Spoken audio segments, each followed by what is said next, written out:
نحمده ونصلي على رسول الكريم أما بعد أعوذ بالله من الشيطان الرجيم بسم الله الرحمن الرحيم اللهم صل على سيدنا نبينا شفيعنا حبيبنا مولانا محمد صلى الله عليه وبارك وسلم দেশ ও বিদেশে যারা আছেন আমি এই মুহূর্তে আপনাদের মাঝে নামাজের ভিতরে যে গুরুত্বপূর্ণ যে বিষয়টি 14টি ওয়াজিব আছে তার মধ্যে একটি হলো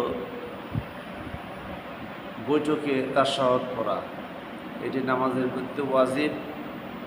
আমরা 14টি ওয়াজিবের ভিতরে একটি হলো নামাজের মধ্যে বৈঠকে তাশাহুদ পড়া। 4 রাকাত নামাজ যখন পড়ি 2 রাকাতের মাঝখানে যে বৈঠক করা হয় সেখানে তাশাহুদ পড়তে হয়, যেটাকে আমরা আত্তাহিয়াত বলি, এবং সর্বশেষ যে বৈঠক করতে হয় সেখানেও তাশাহুদ পড়তে হয়। তো বোঝানো হয়েছে কোনো ব্যক্তি যদি এই তাশাহুদ কেউ যদি না জানেন তাহলে এটা শিখতে হবে, আয়ত্ত করতে হবে। নামাজ পড়ার ক্ষেত্রে যদি নামাজ পড়ার ক্ষেত্রে এই জিনিসটা আয়ত্ত না করেন তাহলে আপনার ওয়াজিব ছুটে গেলে সাহস সেজদা দিতে হবে, আর সাহস সেজদা দিলে সে আপনার নামাজ শুদ্ধ হবে।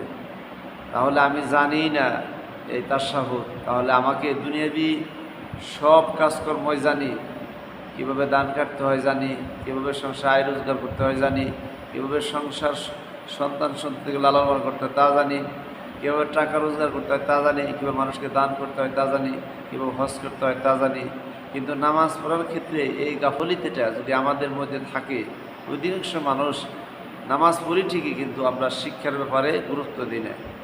আহসান আমালার শাব্দিক অর্থ হইল 4টার ভিতরে ভালো আমল করতে হইলে তার একটা গুণ হইল এলেম শিক্ষা করা, এলেম অর্জন করা। এটা ফরজ করা হয়েছে।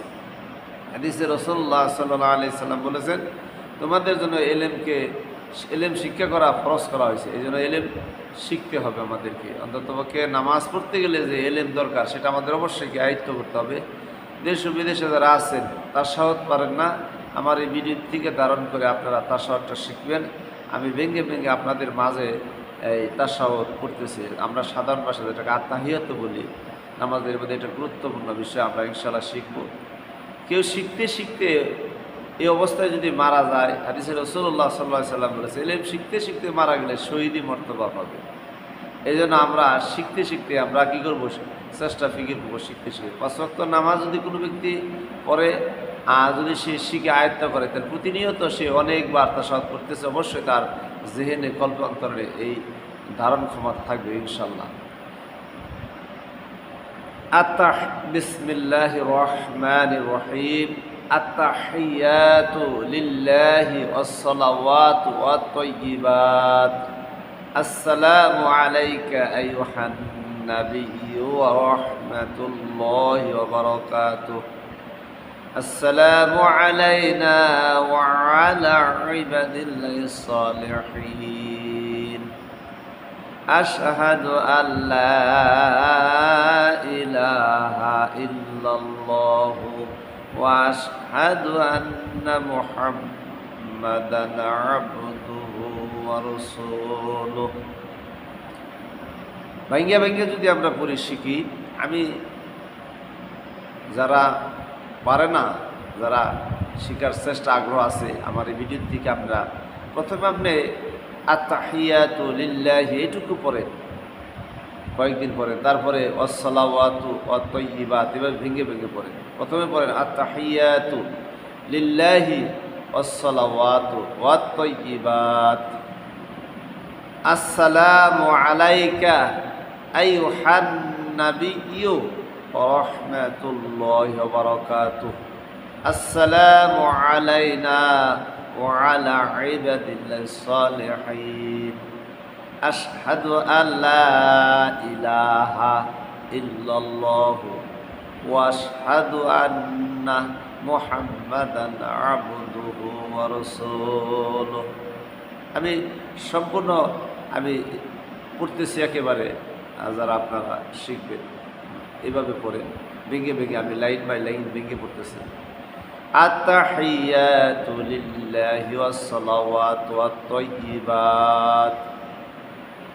আসসালামু আলাইকা আইয়ুহান নাবিয়্যু ওয়া রাহমাতুল্লাহি ওয়া বারাকাতুহু আসসালামু আলাইনা ওয়া আলা ইবাদিল্লাহিস সালিহিন আশহাদু আল্লা ইলাহা ইল্লাল্লাহু ওয়া আশহাদু আন্না মুহাম্মাদান আবদুহু ওয়া রাসূলুহু। এখন গুরুত্বপূর্ণ কিছু বিষয় আছে, আমরা যারা তাশাহুদ পড়ি, আত-তাহিয়াতু লিল্লাহি ওয়াস-সালাওয়াতু ওয়াত-তাইয়্যিবাত, আমরা যখন এখানে থামবো কিছু টান আছে, এখানে টান দেব। তারপর এখানে আছে আসসালামু আলাইকা, আসসালামু আলাইকা আসসালামু আলাইকা আইয়ুহান নাবিয়্যু ওয়া রাহমাতুল্লাহি ওয়া বারাকাতুহু। এখানে যখন আমরা নুনের উপরে যখন তাসদীদ থাকে, মিমের উপরে যখন তাসদীদ থাকে, সেখানে আমাদের গুণনা করতে হয়, এখানে একটু অবস্থান নিতে হয়। আসসালামু আলাইকা আইয়ুহান নাবিয়্যু, এখানে একটু অবস্থান নিতে হবে, তাহলে আমাদের পড়াটা কি হবে? সহি হবে, শুদ্ধ হবে। তারপর আমরা যেটা পড়ি আসসালামু আলাইকা আইয়ুহান নাবিয়্যু রাহমাতুল্লাহি ওয়া বারাকাতুহু, রহমাতুল্লাহ, রাহমাতুল্লাহ না বলে আমরা বলছি রহমাতুল্লাহি ওয়া বারাকাতুহু। বারাকাতুহু না বলে আমরা বারাকাতা, রয়ের উপরে যদি জবর পেশ থাকে সেই র কি হয়? পুর হয়, সেখানে আপনার কি হবে না? রা হবে না। এটা আমাদের খেয়াল করতে হবে, এটা আমাদেরকে খেয়াল করে পড়তে হবে, তাহলে অর্থ বিগড়ে যাবে না। আসসালামু আলাইনা ওয়া আলা ইবাদিল্লাহিস সালিহিন, আইনের মাখরাজ আছে, এখানে আমরা একটু চাপা দিব। সালিহিন, সদের উচ্চারণের এখানে আছে, সদের উপরে যদি জবর থাকে তাহলে সেই সানা হয়ে স হবে, এখানে আমাদেরকে খেয়াল করতে হবে। সালেহীন না হয়ে সলেহীন হবে, তাহলে সালেহীন বললে আমাদের কি অর্থ? বিগড়ে যাবে। তাহলে আশহাদু আল্লাহ ইলাহা ইল্লাল্লাহু, ইল্লাল্লাহু না বলে ইল্লাল্লাহু, লামের উপরে যদি তাসদীদ থাকে, লামের উপরে যদি তাসদীদ থাকে এবং জবর পেশ থাকে, তাহলে লাম কি হবে? পুর হবে, সেখানে লাম আকার হবে না, পুর হবে। আর যদি জের থাকে, লামের নিচে যদি জের থাকে তাহলে সেটা পাতলা হবে। এই জন্য আমরা এগুলো খেয়াল করে যদি আমরা আয়ত্ত করি, তাহলে আমাদের পড়াটা কি হবে? সুন্দর হবে। আমি আপনাদের মাঝে আবারও পড়তেছি, আপনারা গুরুত্ব সহকারে শুনুন এবং আয়ত্ত করার চেষ্টা করুন ইনশাআল্লাহ।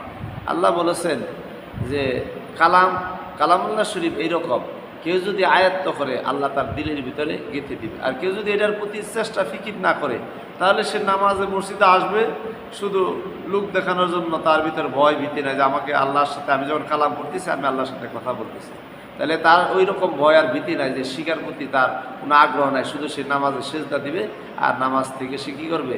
বাড়ি চলে যাবে, এটুকু তার আগ্রহ নাই। দুনিয়াবি আগ্রহ আছে সব কাজের ভিতর, দুনিয়াবি মহব্বত আছে, দুনিয়াবি ভালোবাসা সব কাজে আছে, কিন্তু এলেম শিক্ষা অর্জন করার ব্যাপারে তার মহব্বত ভালোবাসা না। এই জন্য এলেম শিক্ষা এবং এর উপরে আমল করা আমাদের প্রত্যেকেরই কর্তব্য এবং দায়িত্ব। আমরা ইনশাল্লাহ তাশাহুদটা ইনশাল্লাহ গুরুত্ব সহকারে শিখে নেব। যদি নামাজে এই জিনিসটা না হয়, আমার ওয়াজিব ছুটে যায়, আর ওয়াজিব ছুটে গেলে আমার সাহস সেজদা না দিলে আমার নামাজ কী হবে? বাতিল।